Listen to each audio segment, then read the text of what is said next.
దేవునికి స్తోత్రం. మన ప్రభు అయిన యేసుక్రీస్తు యొక్క అతి శ్రేష్టమైన నామంలో సినాయి పర్వత ఉదయకాల ప్రార్థనలో జాయిన్ అయిన ప్రతి ఒక్కరికి సమాధానం కలుగును గాక. ఆమేన్, ఆమేన్.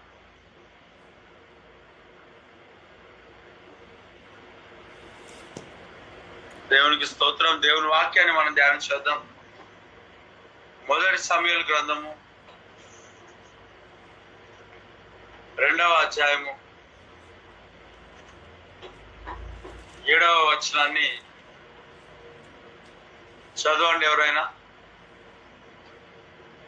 8వ వచనం, క్షమించండి, 2వ అధ్యాయం 8వ వచనం.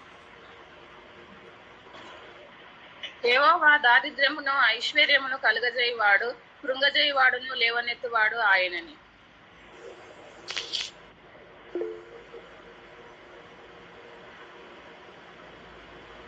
దేవునికి స్తోత్రం.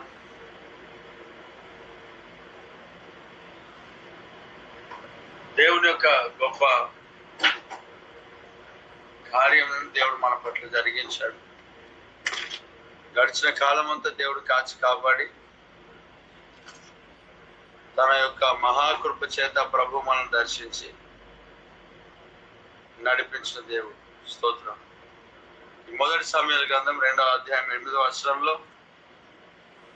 దరిద్రులను అధికారులతో కూర్చుండబెట్టుటకును మహిమగల సింహాసనను స్వతంత్రింప చేయుటకును వారిని మట్టిలో నుండి ఎత్తువాడు ఆయనే. వారిని మంటిలో నుండి ఎత్తువాడు ఆయనే. లేమి గల వారిని పెంట కుప్ప మీద నుండి లేవనెత్తువాడు ఆయనే.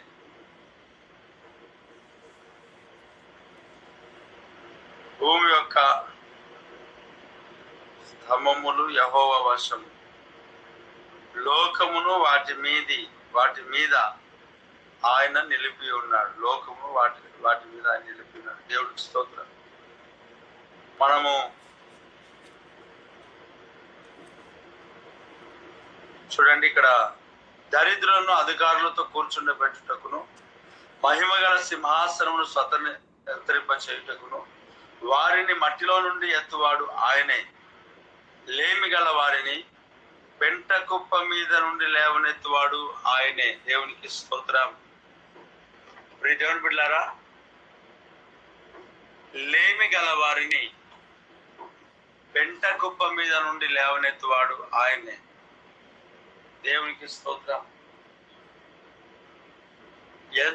మన జీవితాల్లో లేమితో బాధపడుతుంటాం, ఆర్థిక సమస్యలతో, అనేక విషయాల్లో లేమి అనంటే ఏది కూడా సరిగ్గా కొదువ లేకుండా తక్కువ పడుతూ సమృద్ధి అనేది కనబడకుండా మన జీవితాలు ఉంటూ ఉంటాయి. చూడండి, దేవుని సన్నిధిలో అంటున్నాడు, సింహాసనం మీద కూర్చుండబెట్టేవాడు ఆయన్నే. ఆ తర్వాత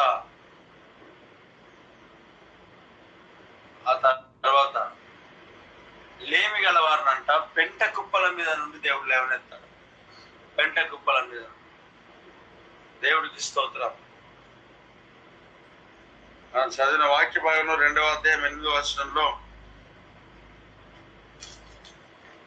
లేమి గల వారిని పెంట కుప్పల మీద నుండి లేవనెత్తువాడు ఆయనే. దేవుడికి స్తోత్రం.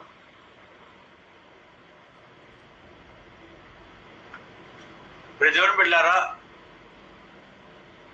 లేమితో, సమస్యలతో, ఆర్థిక పరిస్థితులు సరిగ్గా లేని కారణం చేత మనం ఒకవేళ ఉంటే నిజంగా మనల్ని ఎక్కడ పడేస్తారు, అందరూ ఎక్కడ ఉంచుతారు అంటే పెంట కుప్పల మీదనే ఉంచుతారు.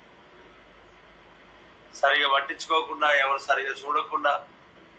ఎందుకు అనంటే మన దగ్గర ఆస్తి లేకపోవటం, అంతస్తులు లేకపోవటం, డబ్బు కనబడకపోవటం, ల్యాండ్ లేకపోవటం, సో వీటన్నిటిని బట్టి మనుషులు మనల్ని ధృవీకరిస్తారు.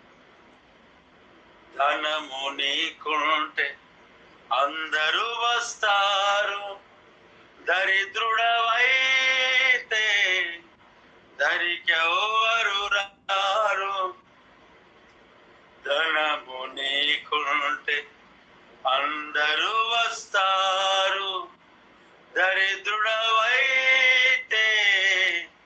దరికెవరు రారు. కష్టాలలో వారు కదలిపోతారు,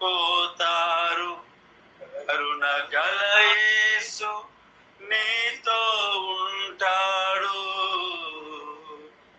కరుణ గల యేసు దేవుని బిడ్డలారా, మన జీవితంలో డబ్బు ఉన్నప్పుడే కదా, మన జీవితంలో మనము పొజిషన్ ఉన్నప్పుడే, మనము సరి అయిన స్థితిలో మనల్ని మనం సంపాదించుకున్నప్పుడే అనేక ప్రజలు మనల్ని పట్టించుకుంటారు. నిజంగా నీ దగ్గర ఏం లేదంటే ఎవరు పట్టించుకోరు, ఎవరు మన దగ్గర రారు. ఎప్పుడు వస్తారు? మన దగ్గర డబ్బు ఉన్నప్పుడు వస్తారు, మన దగ్గర పేరు ప్రఖ్యాతులు ఉన్నప్పుడు వస్తారు. అనేక మంది మన దగ్గరికి ఎప్పుడు వస్తారు అంటే, మనము సొంతగా ఏదైనా కార్యాలు జరిగించి పబ్లిక్ అయితే, ప్రజల్లోనికి వెళ్తే అప్పుడు అనేకులు పట్టించుకుంటారు. అయితే మన ప్రభు అయిన యేసుక్రీస్తు ఏదైతే ఆశీర్వాదం లేకుండా, దీవెన లేకుండా, మనుషుల యొక్క మాటలను బట్టి గాయపరచబడి, హింసించబడి, డబ్బులు లేకుండా పెంట కుప్పల మీద త్రోసేసిన వారు ఎవరైతే ఉన్నారు, త్రోయబడిన వారు ఎవరైతే ఉన్నారు, పెంట కుప్పల మీద ఎవరైతే ఇప్పటికీ నివసిస్తూ ఉన్నారు, అంటే పెంట కుప్పల మీద వేస్టేజ్ ఉంటుంది కదా, చెత్త ఉంటుంది కదా, ఆ చెత్త కలిగిన స్థలంలో చాలా మంది నివసిస్తూ ఉంటారు. చాలా మంది చూడండి, సమాజం వెలివేస్తుంది, సమాజం త్రోసేస్తుంది. అయితే పెంట కుప్పల మీద ఏ ఆశీర్వాదం కనబడక, ఏ దీవెన కనబడక ఉంటున్న వారందరూ దేవుడు ఏం చేస్తారంట, లేమి కలిగి ఎవరైతే పెంట కుప్పల మీద ఉన్నారో వారందరినీ పైనికి లేవనెత్తువాడు ఆయన ఒక్కడే, ఆయన ఒక్కడు మాత్రమే. దరిద్రులను లేవనెత్తువాడు ఆయనే. దేవుడికి స్తోత్రం. దరిద్రులను పెంట కుప్పల మీద లేవనెత్తువాడు ఆయనే. దరిద్రులను లేవనెత్తువాడవు నీవే రాజు, దరిద్రులను లేవనెత్తువాడవు నీవే రాజు. యుద్ధ వీరుడా, శూరుడా, లోకాన్ని గెలచిన యేసయ్య. యుద్ధ వీరుడా, శూరుడా, లోకాన్ని గెలచిన యేసయ్య. యుద్ధ వీరుడా, శూరుడా, లోకాన్ని గెలచిన యేసయ్య. స్తోత్రం, స్తోత్రం, స్తోత్రం. దరిద్రులను, లేమి కలిగిన వారిని పెంట కుప్పల మీద నుండి లేవనెత్తువాడు ఆయనే, ఆయనే, ఆయనే ప్రభు అయిన యేసుక్రీస్తు. ఎట్టి స్థితిలో ఉన్న, ఎంత అట్టడుగు స్థితిలో దిగజారిపోయినా, ఆ ప్రతి ప్రతి ప్రతి ప్రతి అట్టడుగు స్థితిలో నుంచి దేవాది దేవుడు లేవనెత్తువాడై ఉంటున్నాడు. ఈరోజు నువ్వు ఎక్కడ కూరుకుపోయినావు, ఎక్కడ నివాసం ఉంటున్నావు, ఎక్కడ దిగజారిపోయినా దేవాది దేవుడు లేవనెత్తబోతున్నాడు. Praise the lord. హల్లెలూయా. దేవాది దేవుడు బలపరచబోతుంది. చూడండి, పెంట కుప్పల మీద నుండి లేవనెత్తువాడు ఆయనే, ఆయనే, ఆయనే. ఆయన ఒక్కడే మనల్ని లేవనెత్తువాడు. Praise the lord. ఎవరు మనల్ని బలపరిచేవారు లేరు, ఎవరు ఓదార్చేవారు లేరు. మనుషులు ఇంకా మన జీవితాలు కూరుకుపోవాలని చూసుకుంటారు, కానీ దేవాదేవుడు ఒక్కడే మన జీవితాలను ఆశీర్వదించేవాడు. ఎందుకంటే ఆయన మన తండ్రి అయి ఉన్నాడు. స్తోత్రం. దేవునికి మహిమ కలుగును గాక. ప్రార్థన చేసుకుందాం ప్రియులారా. మహోన్నతుడా, కృపగల తండ్రికి స్తోత్రం. ఆశ్చర్యమైన కార్యాలు జరిగించేవాడా నీకు స్తోత్రం. బలమైన దేవా, మృత్యుంజయుడా, సకల ఐశ్వర్యంలో కారణభూతుడా నీకు స్తోత్రం. అయా బియ్యం జైరవ సంఘాన్ని పరిచయం మీరు ఆశ్రయించండి. బలమైన కార్యాలు సంఘంలో నాయన మీరు జరిగించండి. వ్యాగ్రకే సిద్ధపరచండి. పరిశుద్ధాత్మ కార్యాలు జరిగించండి. అయా సంఘ సరిహద్దులన్నింటినీ విశాలపరచు. చేసిన ప్రతి ప్రార్థనకు జవాబు దయచేయి. మహోన్నతుల కృపలను తండ్రిస్తోంది. ఆశీర్వాదములు కారణభూతులకు స్తోత్రం. అయా నీ సన్నిధి కాంతిని మా పైన ఉదయింపచేయన. అయా ఈ దినంను మాకు ఆశీర్వదించి ఇవ్వండి, దీవించి మాకు ఇవ్వండి. ఆర్థికంగా దీవించి మాకు సహాయం దయచేయి. దినమంతా తోడుగా మరణములు అకాల మరణలు తొలగించు.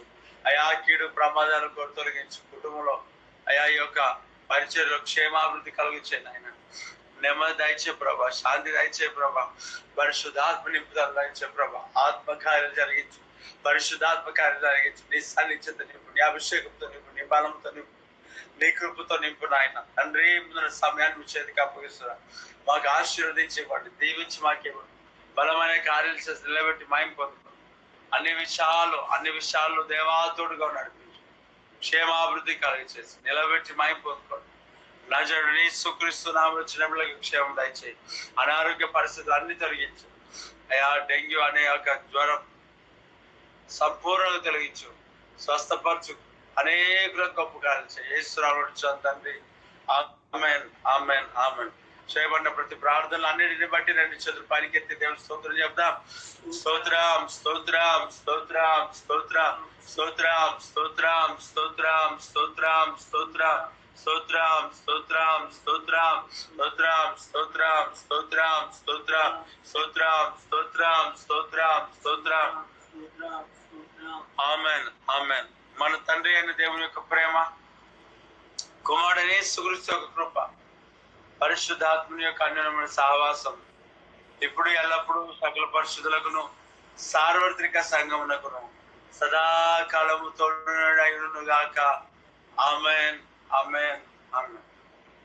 అందరికి వందనాలు. దేవుడు దీవించి ఆశీర్వదించును గాక. God bless you all.